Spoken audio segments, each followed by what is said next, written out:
Hi friends, ಎಲ್ರಿಗೂ ನಮಸ್ತೆ. Welcome back to Deepika lifestyle and blogs. ಎಲ್ಲರೂ ಹೇಗಿದ್ದೀರಾ? ನಾನು ಚೆನ್ನಾಗಿದ್ದೀನಿ. ಐ ಹೋಪ್ ನೀವೆಲ್ಲರೂ ಚೆನ್ನಾಗಿದ್ದೀರಾ ಅಂತ ಅಂದ್ಕೊಂಡಿದ್ದೀನಿ. ಪ್ಲೀಸ್ ಫ್ರೆಂಡ್ಸ್, ಈ ವಿಡಿಯೋನ ಫಸ್ಟಿಂದ ಕೊನೆವರೆಗೂ ಸ್ಕಿಪ್ ಮಾಡಿದೆ ನೋಡಿ. ನಿಮ್ಗೆ ಇಷ್ಟ ಆದರೆ ಲೈಕ್ ಮಾಡಿ, ಶೇರ್ ಮಾಡಿ. ಹಾಗೆ ಹೊಸದಾಗಿ ನೋಡ್ತಾ ಇರೋರು ನಮ್ಮ ಚಾನಲ್ಗೆ ಸಬ್ಸ್ಕ್ರೈಬ್ ಮಾಡ್ಕೊಳ್ಳಿ. ಪಕ್ಕದಲ್ಲಿರೋ ಬೆಲ್ ಐಕನ್ ಕ್ಲಿಕ್ ಮಾಡಿ. ನಾನು ಹಾಕೋ ಪ್ರತಿಯೊಂದು ವಿಡಿಯೋ ನೋಟಿಫಿಕೇಷನ್ಗೆ ಬರುತ್ತೆ, ತಕ್ಷಣ ನೋಡ್ಬೋದು ಸ್ನೇಹಿತರೆ. ಮತ್ತು ಈ ವಿಡಿಯೋ ಇಷ್ಟ ಆದರೆ ಓಂ ಶನೇಶ್ವರಾಯ ನಮಃ ಅಂತ ಒಂದು ಕಮೆಂಟ್ ಕೊಡೋದನ್ನು ಖಂಡಿತ ಮರಿಬೇಡಿ. ಹಾಗೆ ಹೊಸದಾಗಿ ನೋಡೋರು ನಮ್ಮ ಚಾನಲ್ಗೆ ಸಬ್ಸ್ಕ್ರೈಬ್ ಮಾಡ್ಕೊಳ್ಳಿ. ಪಕ್ಕದಲ್ಲಿರೋ ಬೆಲ್ ಐಕನ್ ಕ್ಲಿಕ್ ಮಾಡಿ ಸ್ನೇಹಿತರೆ. ಬನ್ನಿ, ನಾನು ಇವಾಗ ತಿಳಿಸ್ಕೊಡ್ತಾ ಇದ್ದೀನಿ ತುಲಾ ರಾಶಿ ಬಗ್ಗೆ ಸಂಪೂರ್ಣ ಮಾಹಿತಿನ ಶೇರ್ ಮಾಡ್ತೀನಿ. ಎಲ್ಲೂ ಸ್ಕಿಪ್ ಮಾಡದೆ ನೋಡಿ.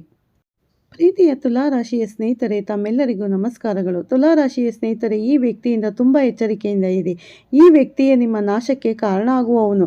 ಅವಳು ನಿಮ್ಮ ಹತ್ತಿರ ಸಂಬಂಧಿಯೇ ಆಗಿರಬಹುದು. ಅವನು ಅಥವಾ ಅವಳು ಈ ಹೆಸರಿನದವರು ಆಗಿರ್ತಾರೆ. ನಿಮ್ಮ ಸುತ್ತಮುತ್ತಲು ವಾಸಿಸುವ ನಿಮ್ಮ ನೆರೆಹೊರೆಯರಾಗಿರಬಹುದು, ನಿಮ್ಮ ಪ್ರೀತಿ ಪಾತ್ರರಾಗಿರಬಹುದು. ನಿಮ್ಮ ಜೀವನದಲ್ಲಿ ಕಳೆದ ಹಲವು ವರ್ಷಗಳಿಂದ ಕಾಣಿಸಿಕೊಂಡಾಗ ಅಸಾಧಾರಣ ಆಚರಣೆಗಳು ಸಾಮಾನ್ಯವಾಗಿಲ್ಲ ಎಂದು ಅನೇಕ ಬಾರಿ ನಿಮಗೆ ಅನಿಸಿರಬಹುದು.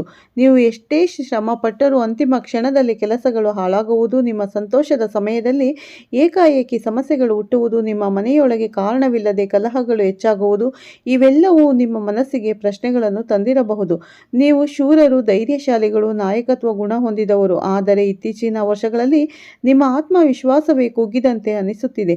ಇದರ ಹಿಂದೆಗಡೆ ಯಾರಾದರೂ ಕಣ್ಣಿಟ್ಟಿರುವ ಸಾಧ್ಯತೆಗಳನ್ನು ನಿರ್ಲಕ್ಷ್ಯ ಮಾಡಬಾರದು ಎಂದು ಹಿರಿಯರು ಹೇಳುತ್ತಾರೆ.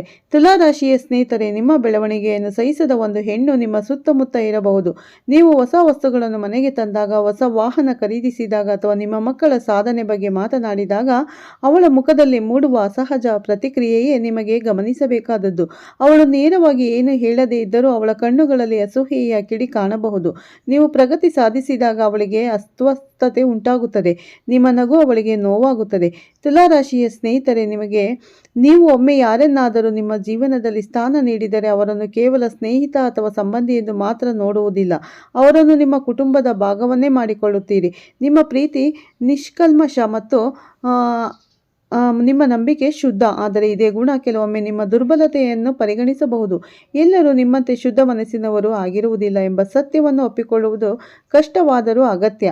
ನೀವು ತುಂಬ ಹತ್ತಿರವಾಗಿ ಇಟ್ಟುಕೊಂಡಿರುವವಳು ಹೊರಗೆ ಮಧುರವಾಗಿ ಮಾತನಾಡುತ್ತಾ ಒಳಗೆ ಅಸೂಯೆ, ಸ್ಪರ್ಧೆ ಅಥವಾ ಅಸಮಾಧಾನವನ್ನು ಹೊತ್ತಿರಬಹುದು.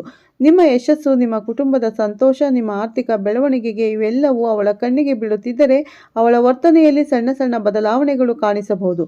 ಉದಾಹರಣೆಗೆ, ನೀವು ಒಳ್ಳೆಯ ಸುದ್ದಿ ಹಂಚಿಕೊಂಡಾಗ ಅವಳ ಪ್ರತಿಕ್ರಿಯೆ ತಣ್ಣಗಾಗಿರಬಹುದು.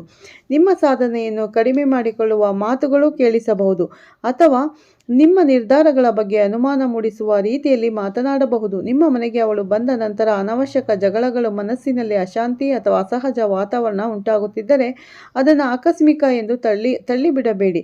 ಪ್ರತಿಯೊಂದು ಸಂಗತಿಯನ್ನು ತಕ್ಷಣವೇ ಕೆಟ್ಟದಾಗಿ ಭಾವಿಸುವ ಅಗತ್ಯವಿಲ್ಲ. ಆದರೆ ನಿಮ್ಮ ಅಂತರಾತ್ಮ ಹೇಳುವುದನ್ನು ನಿರ್ಲಕ್ಷ್ಯ ಮಾಡಬಾರದು ಸ್ನೇಹಿತರೆ. ಕೆಲವೊಮ್ಮೆ ನಮ್ಮ ಒಳಗಿರುವ ಶಕ್ತಿ ನಮಗೆ ಎಚ್ಚರಿಕೆ ನೀಡುತ್ತದೆ. ಸಂಬಂಧಗಳನ್ನು ಕಾಪಾಡಿಕೊಳ್ಳಿ, ಆದರೆ ಅದರ ನಂಬಿಕೆಯಿಂದ ಅಲ್ಪ ಸ್ವಲ್ಪ ದೂರದಿಂದ ವ್ಯಕ್ತಿಯನ್ನು ಗಮನಿಸಿ. ಅವಳ ಮಾತು ಮತ್ತು ನಡೆ ನಡುವಿನ ವ್ಯತ್ಯಾಸವನ್ನು ಅರಿತುಕೊಳ್ಳಿ.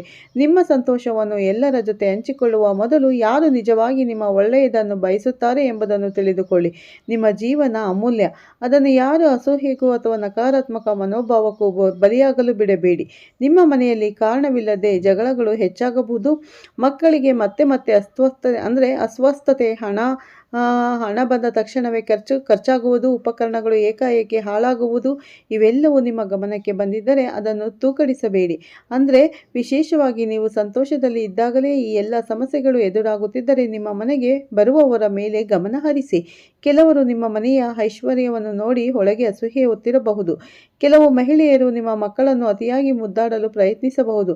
ಪ್ರತಿ ಬಾರಿ ನಿಮ್ಮ ಮಗು ಅವರ ಮಡಿಲಿಗೆ ಹೋದ ನಂತರ ಅಸ್ವಸ್ಥವಾಗುತ್ತಿದ್ದರೆ ಅಥವಾ ಅಳುತ್ತಿದ್ದರೆ ನೀವು ಎಚ್ಚರವಾಗಿರಬೇಕು. ಅವರು ತಮ್ಮ ಮಕ್ಕಳ ಬಗ್ಗೆ ತುಂಬ ಕಾಳಜಿ ಹೊಂದಿರುವವರು. ಆದ್ದರಿಂದ ಮಕ್ಕಳನ್ನು ಯಾರಿಗೂ ಹೆಚ್ಚು ಕಾಲ ಕೊಡಬೇಡಿ. ನಿಮ್ಮ ಮನೆಗೆ ಬರುವ ಪ್ರತಿಯೊಬ್ಬರ ಉದ್ದೇಶ ಒಳ್ಳೆಯದೇ ಆಗಿರಬೇಕು ಎಂಬುದು ಅಗತ್ಯವಿಲ್ಲ. ವಾಸ್ತುಶಾಸ್ತ್ರದ ಪ್ರಕಾರ ಸಂಜೆ ಸಮಯದಲ್ಲಿ ಉಪ್ಪು, ಹಾಲು, ಅರಿಶಿಣ, ಹಿಟ್ಟು ಮುಂತಾದ ವಸ್ತುಗಳನ್ನು ಮನೆಯ ಹೊರಗಡೆ ನೀಡುವುದು ಕೆಲವರು ತಪ್ಪು ಎಂದು ನಂಬುತ್ತಾರೆ. ತುಲಾರಾಶಿಯ ಸ್ನೇಹಿತರೆ ದಾನಶೀಲರು, ಆದರೆ ಕೆಲ ಸಂದರ್ಭದಲ್ಲಿ ನಿಮ್ಮ ಮನೆಯ ಬರಕತ್ತನ್ನು ಕಾಪಾಡಿಕೊಳ್ಳುವುದು ಮುಖ್ಯ. ನಿಮ್ಮ ಮನೆಗೆ ಪದೇ ಪದೇ ಬಂದು ಖಾಸಗಿ ವಿಚಾರಗಳಲ್ಲಿ ತಲೆ ಹಾಕುವವರನ್ನು ಗಮನಿಸಿ. ನಿಮ್ಮ ಸಂತೋಷವನ್ನು ಪರಿಶೀಲಿಸುವುದರಿಂದ ಸ್ವಲ್ಪ ದೂರ ಇರಿ. ನಿದ್ರೆಯಲ್ಲಿ ಭಯಾನಕ ಕನಸುಗಳು, ಮನಸ್ಸಿಗೆ ಅಶಾಂತಿ, ಕಾರಣವಿಲ್ಲದೆ ಆತಂಕ, ಹಣ ಬರಬೇಕಾದ ಸಮಯದಲ್ಲಿ ಅಡ್ಡಿ, ಇವುಗಳನ್ನು ನೀವು ಅನುಭವಿಸಿದರೆ ಅದನ್ನು ಗಮನಿಸಿ. ಮನೆಯ ಮೂಲೆಗಳಲ್ಲಿ ಅನಗತ್ಯ ವಸ್ತುಗಳು ಕಂಡುಬಂದರೆ ಅದನ್ನು ತಕ್ಷಣ ತೆಗೆದುಹಾಕಿ. ಆದರೆ ಜಾಗ್ರತೆ ವಹಿಸುವವರು. ನಿಮ್ಮ ಆತ್ಮಬಲವೇ ನಿಮ್ಮ ದೊಡ್ಡ ರಕ್ಷಣೆ. ಈ ಸಮಯದಲ್ಲಿ ಗ್ರಹಗಳ ಚಲನೆಯ ಪರಿಣಾಮವಾಗಿ ನಿಮ್ಮ ಜೀವನದಲ್ಲಿ ಮಹತ್ವದ ತಿರುವುಗಳು ಸಂಭವಿಸುವ ಸಾಧ್ಯತೆ ಇದೆ. ಕಳೆದ ಕೆಲವು ವರ್ಷಗಳಿಂದ ಅನುಭವಿಸಿದ ಅಡೆತಡೆಗಳು, ಆರ್ಥಿಕ ಒತ್ತಡಗಳು ಮತ್ತು ಮನಸ್ಸಿನ ಸಂಕಟಗಳು ಈಗ ನಿಧಾನವಾಗಿ ಕಡಿಮೆಯಾಗಲಿದೆ. ನೀವು ಹಾಕಿದ ಪರಿಶ್ರಮ, ಮಾಡಿದ ತ್ಯಾಗ ಮತ್ತು ತಾಳ್ಮೆಯಿಂದ ಕಾದ ಕ್ಷಣಗಳು ವ್ಯರ್ಥವಾಗಿಲ್ಲ. ಅದರ ಫಲ ಈಗ ಸ್ಪಷ್ಟವಾಗಿ ಕಾಣಲು ಆರಂಭವಾಗುತ್ತದೆ.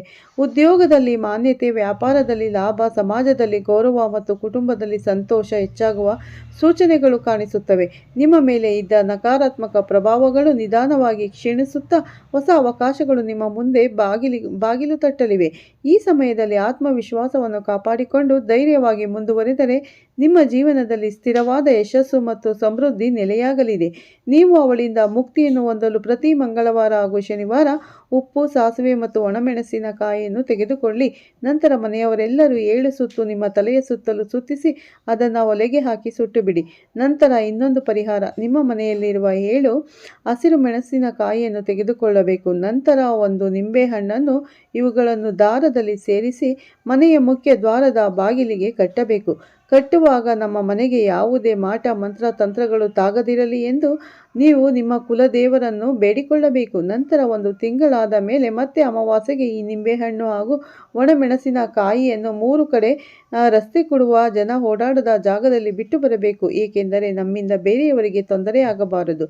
ತುಳಸಿ ಗಿಡವನ್ನು ಮನೆಯಲ್ಲಿ ನೆಡುವುದು ಧಾರ್ಮಿಕವಾಗಿ ಮಾತ್ರವಲ್ಲ, ಆರೋಗ್ಯದ ದೃಷ್ಟಿಯಿಂದಲೂ ಉತ್ತಮ ಎಂದು ಪರಿಗಣಿಸಲಾಗುತ್ತದೆ. ಈ ರೀತಿಯ ಆಚರಣೆಗಳು ವಿಜ್ಞಾನ ಆಧಾರಿತವಾಗಿರಲಿ ಇಲ್ಲದಿರಲಿ, ಅವು ನಿಮ್ಮ ಮನಸ್ಸಿಗೆ ಧೈರ್ಯ ಮತ್ತು ನಂಬಿಕೆಯನ್ನು ನೀಡುವ ಶಕ್ತಿಯನ್ನು ಹೊಂದಿದೆ. ಕುಟುಂಬದವರು ಒಟ್ಟಾಗಿ ಪ್ರಾರ್ಥನೆ ಮಾಡುವುದು, ಸ್ವಚ್ಛತೆ ಕಾಪಾಡುವುದು ಮತ್ತು ಒಳ್ಳೆಯ ಚಿಂತನೆಗಳನ್ನು ಬೆಳೆಸುವುದು ಮನೆಯ ಶಾಂತಿ ಮತ್ತು ಸುಖ ಸಮೃದ್ಧಿಗೆ ನಿಜವಾದ ಆಧಾರವಾಗುತ್ತದೆ. ಸ್ನೇಹಿತರೆ, ಈ ನನ್ನ ಮಾಹಿತಿ ನಿಮಗೆ ಇಷ್ಟವಾಗಿದ್ದಲ್ಲಿ ದಯವಿಟ್ಟು ಶೇರ್ ಮಾಡಿ, ಲೈಕ್ ಮಾಡಿ ಮತ್ತು ಸಬ್ಸ್ಕ್ರೈಬ್ ಮಾಡಿ ಅಂತ ಕೇಳ್ಕೊತೀನಿ. ಯಾರೆಲ್ಲ ಈ ವಿಡಿಯೋನ ನೋಡ್ತಾ ಇದ್ದೀರಾ ಖಂಡಿತ ತುಲಾ ರಾಶಿಯವರಿಗೆ ಶೇರ್ ಮಾಡಿ. ಆ ಹೆಣ್ಣು ಅಂದರೆ ನಿಮಗೆ ಈ ಕೆಡುಕನ್ನು ಬಯಸ್ತಿರೋ ಹೆಣ್ಣು ನಿಮ್ಮ ಸುತ್ತಮುತ್ತನೇ ಇರ್ತಾಳೆ. ಆದರೆ ಅವಳನ್ನು ನೀವೇ ಕಂಡು ಹಿಡಿಬೇಕು. ಯಾಕಂದರೆ ನಿಮ್ಮ ಏಳಿಗೆಯನ್ನು ಸಹಿಸದ ಹೆಣ್ಣು ಅವಳು. ಹಾಗಾಗಿ ಅವಳು ಯಾರೆಂದು ನಿಮಗೆ ಗೊತ್ತಾಗುತ್ತದೆ. ಖಂಡಿತ ಅವಳಿಂದ ನಿಮ್ಮ ಜೀವನದಿಂದ ದೂರವಿರಿ. ಅತಿಯಾದ ನಂಬಿಕೆ ಇಟ್ಟು ಅವಳಿಗೆ ಮನೆಯ ವಿಚಾರಗಳನ್ನು ಹೇಳಕ್ಕೆ ಹೋಗಬೇಡಿ. ಯಾವುದೇ ಕಾರಣಕ್ಕೂ ಹೇಳಬೇಡಿ ಸ್ನೇಹಿತರೆ. ಹಾಗಾಗಿ ಈ ವಿಷಯದಲ್ಲಿ ಸ್ವಲ್ಪ ಎಚ್ಚರಿಕೆಯಿಂದ ಇರಿ. ಮಕ್ಕಳ ಬಗ್ಗೆ ಎಚ್ಚರಿಕೆಯಿಂದ ಇರಿ ಅಂತ ಹೇಳ್ತಾ ಈ ವಿಡಿಯೋನ ಎಂಡ್ ಮಾಡ್ತೀನಿ. ಮತ್ತೆ ಸಿಗ್ತೀನಿ ಅಂತ ಹೇಳ್ತಾ ಈ ವಿಡಿಯೋನ ಎಂಡ್ ಮಾಡ್ತೀನಿ. ನಿಮಗೆಲ್ಲರಿಗೂ ಈ ವಿಡಿಯೋ ಇಷ್ಟ ಆಗಿದ್ರೆ ಲೈಕ್ ಮಾಡಿ, ಶೇರ್ ಮಾಡಿ. ಮತ್ತೆ ಹೊಸದಾಗಿ ನೋಡೋರು ನಮ್ಮ ಚಾನಲ್ಗೆ ಸಬ್ಸ್ಕ್ರೈಬ್ ಮಾಡಿಕೊಂಡು ಪಕ್ಕದಲ್ಲಿರೋ ಬೆಲ್ಲೈಕನ್ ಕ್ಲಿಕ್ ಮಾಡಿ. ನಾನು ಹಾಕೋ ಪ್ರತಿಯೊಂದು ವಿಡಿಯೋ ನೋಟಿಫಿಕೇಷನ್ಗೆ ಬರುತ್ತೆ, ತಕ್ಷಣ ನೋಡ್ಬೋದು ಸ್ನೇಹಿತರೆ. ಪ್ರತಿಯೊಬ್ಬರಿಗೂ ಒಳ್ಳೆಯದಾಗಲಿ ಅಂತ ಈ ವಿಡಿಯೋನ ಇಲ್ಲೇ ಎಂಡ್ ಮಾಡ್ತೀನಿ. ಮತ್ತೆ ಸಿಗ್ತೀನಿ ಉತ್ತಮ ರಾಶಿ ಭವಿಷ್ಯದೊಂದಿಗೆ. ಅಲ್ಲಿವರೆಗೂ ತಮ್ಮೆಲ್ಲರಿಗೂ ಧನ್ಯವಾದಗಳು ಸ್ನೇಹಿತರೆ. ಎಲ್ಲರಿಗೂ ಒಳ್ಳೆಯದಾಗಲಿ.